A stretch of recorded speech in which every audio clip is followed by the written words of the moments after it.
Well, hey there, guys, and welcome back. On this week's show, we're making an ornament display stand.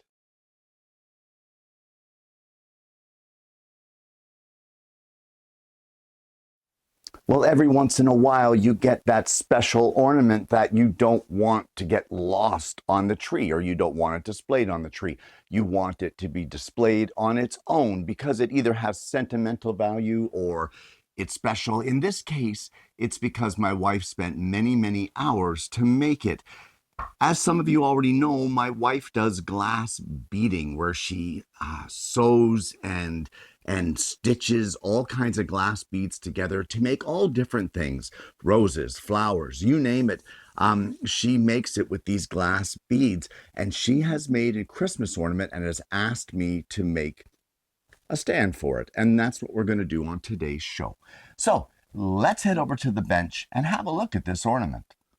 Well, this is the ornament that my wife has made, and she has made it all out of glass beads that are very intricately woven together to form this star. The thing is very cool. I really like the way it looks, but it would get lost on a tree, and it's too pretty to just display and get lost. So she wants a special display stand for it, and I think what we're going to do today is make a display stand. She wants this suspended from a crescent moon. So that's what we're going to look at. So the first thing that we need to do here is we need to figure out some kind of pattern. Well, at this point, we need to make our crescent moon. I'm going to show you what I have in mind here. I'm going to take a ruler and just draw a straight line anywhere. It doesn't matter where. Just like that. We're going to place a center mark, and this is going to be the starting axis of our display stand. So we need our ornament, and we're going to set it here so that the middle lines up with that center axis. And we're going to see roughly here where we want the top of the crescent moon.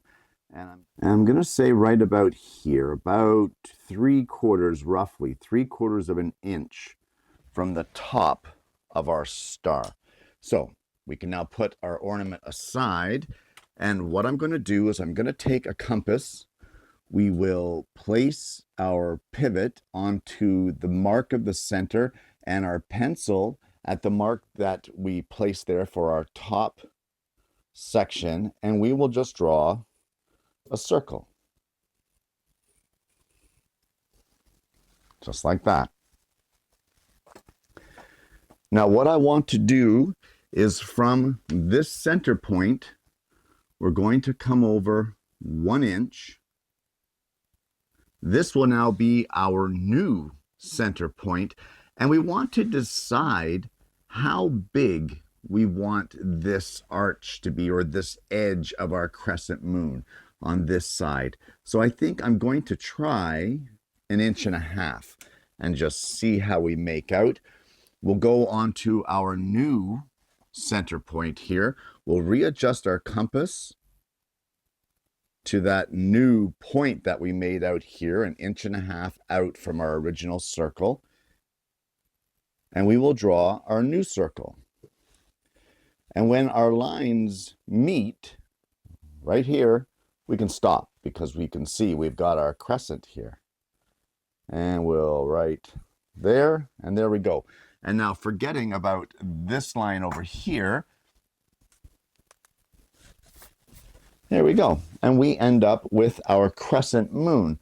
And of course, our ornament now will sit right in here. And that is basically our pattern. So you can do this on paper and then transfer it to your stock, or you can just draw this directly on your stock, whichever you please. So for me, I'm going to check in the rack, see what stock we have, and we'll get this pattern placed on it. Well, I found this piece of 3/4 inch thick cherry up in the rack, and instead of messing with the pattern, I just drew out my crescent moon here onto the cherry. So I'm going to take this over to the scroll saw, and we're going to carefully cut this out as best we can, following the lines until we get our crescent moon finished. Well, at some point in time, this is what you end up with. And it's really nothing special at this point, but I don't want to just leave it flat like this. This to me is kind of boring. So I think what I'd like to do is I want to use my power carver with different carving burrs, and I want to add some texture to this. The moon is not smooth. So I want to add divots and hills and valleys. I want to carve out certain areas. I want it to have texture. And then once we get all of the texture into the moon, the way that we like it, we're going to hand sand it until all of that texture is nice and smooth. We don't want any rough, abrupt edges because that will distract from the ornament itself. So carve your moon the way that you see fit, the way that you'd like to have it. And when we're done, we can start working on the base. Just one note, guys, please, when you're carving, do not forget your dust mask. All right, so with my sanding done, it's still very rustic looking, as you can see, and that's what I want. You gotta remember, it's the moon. So I've got a pin vise here, which is essentially a small hand-controlled drill. And right at the top, where I want my ornament to hang, I'm just drilling a very small hole. I don't want it to go all the way through, so I gotta be careful of that. And once I get this hole drilled, I'm going to install just a tiny eye bolt here at the top of our crescent moon. All right, just like that. And once we get that installed, we're just going to take a pair of needle nose pliers and I'm going to open that eye bolt ever so slightly. Well, this is kind of the strange part here. So what I'm going to do is I'm going to use the loop that my wife has here on her ornament, and we're going to hang this. So if we hang it the wrong way and it's too far this way, you can see it's going to hit on the back of our moon. So we want to have it forward, just like this. So this is where we want it to be positioned just like this. So this is where it gets kind of strange, but I'll show you what is going to happen. You'll understand in a bit. So I'm going to sit just like this. I'm going to sit a level here onto our moon so that I get a straight up and down reference, and I'm happy with where the star is. And once I get that reference, I'm going to lay a piece of blue or whatever color, it doesn't matter, but a piece of masking tape here on our crescent moon. And once we get that, there we go, just like that. Now we're going to head over to the drill press. We can remove the ornament and we're going to head over to the drill press and I'll show you what I have in mind. Okay, so over here at the drill press, I'm going to use our masking tape as a guide, and using a square, I'm going to line it up so that we know we're drilling straight here. And once we're happy with how we have that lined up, we can clamp this to the fence of our drill press. And we can just double check that, adjust it as we need to. Now, guys, what the purpose of this is we know that when we had the ornament hanging, we know that with the level, this is where everything sat straight. Everything sat so that our ornament hung properly. So we're using those reference marks of the tape and a square now to hold this thing straight so that we can drill a 7/32 diameter hole right in the middle of this. Now, so we're going to drill this hole about 1 inch deep, 7/32 diameter, and I'll show you what we're going to do after that.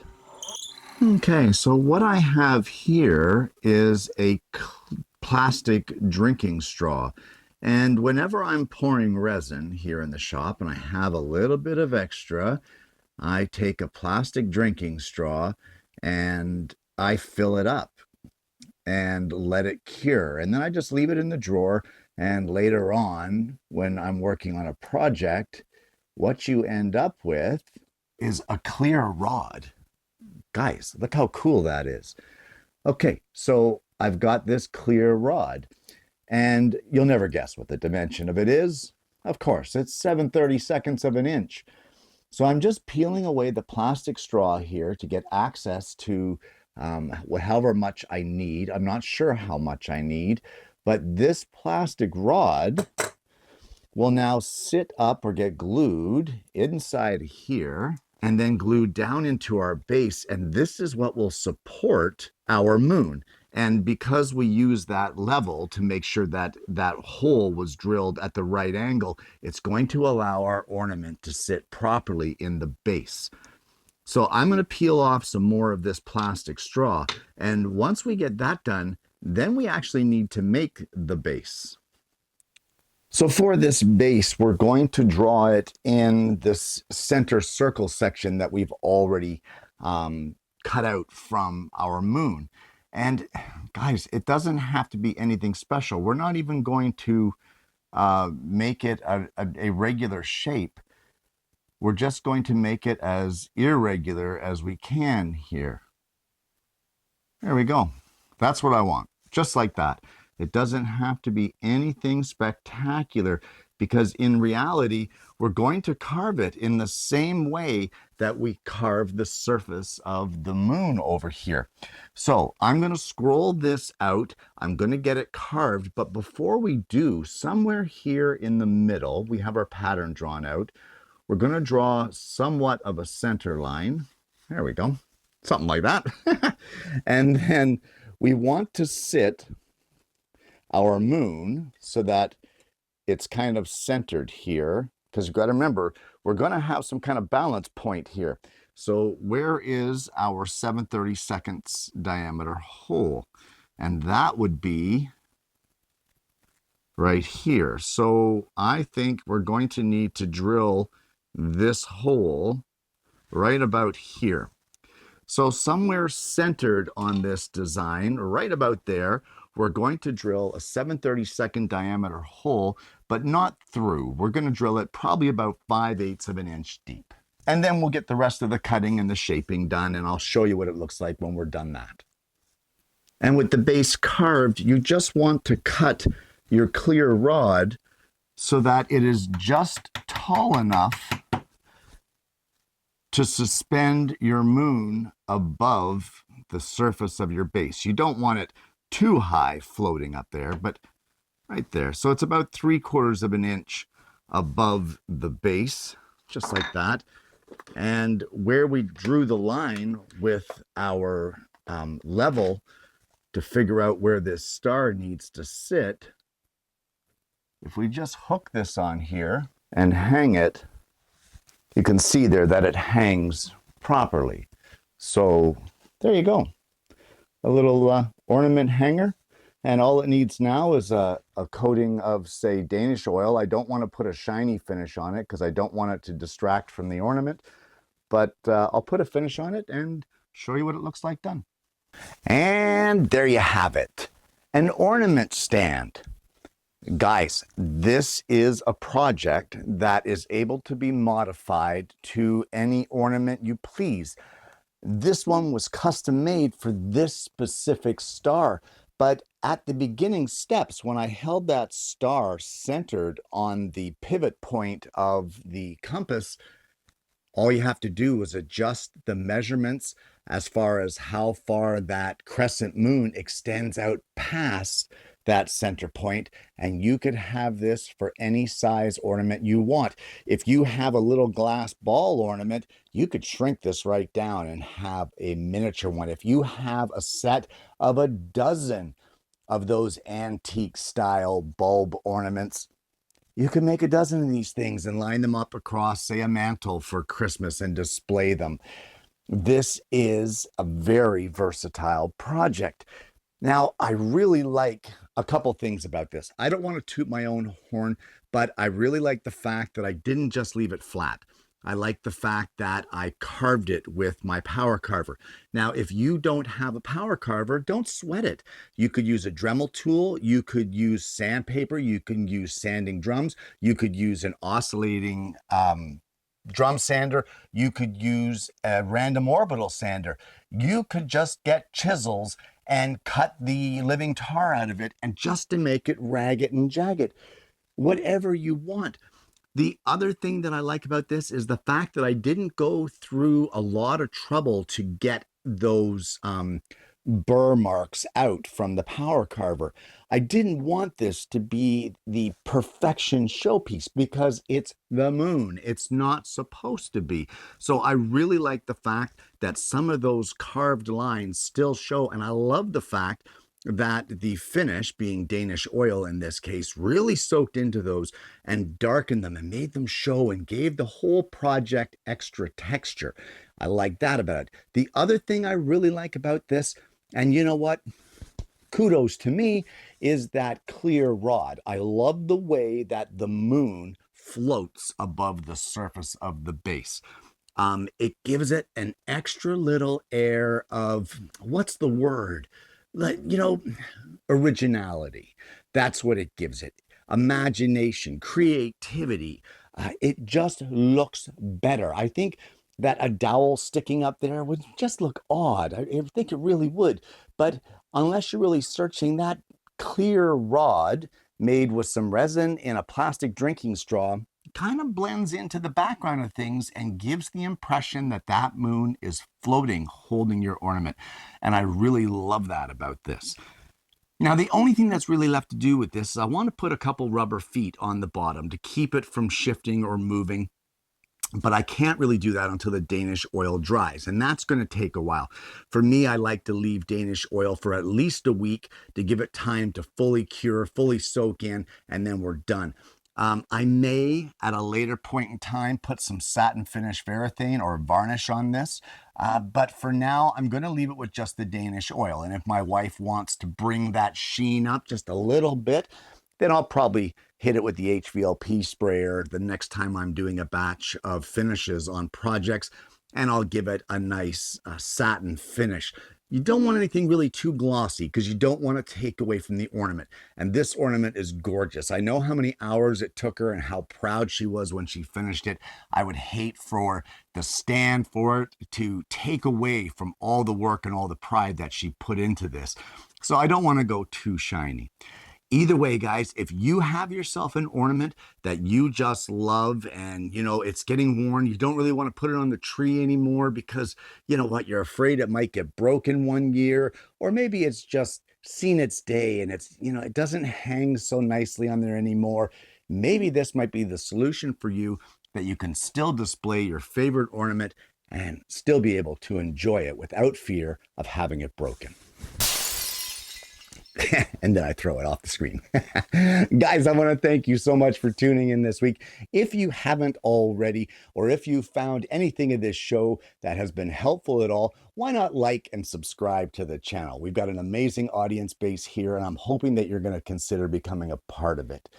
Guys, once again, I want to thank you so much for tuning in this week. I hope you've enjoyed the project. I hope you're going to give this one a try for yourself. I hope that you were able to take something positive away from today's show. And even if you're not going to make an ornament hanger, maybe you can apply it to one of your other projects. But more importantly, I hope you're going to join me again next week when I bring you yet another woodworking video.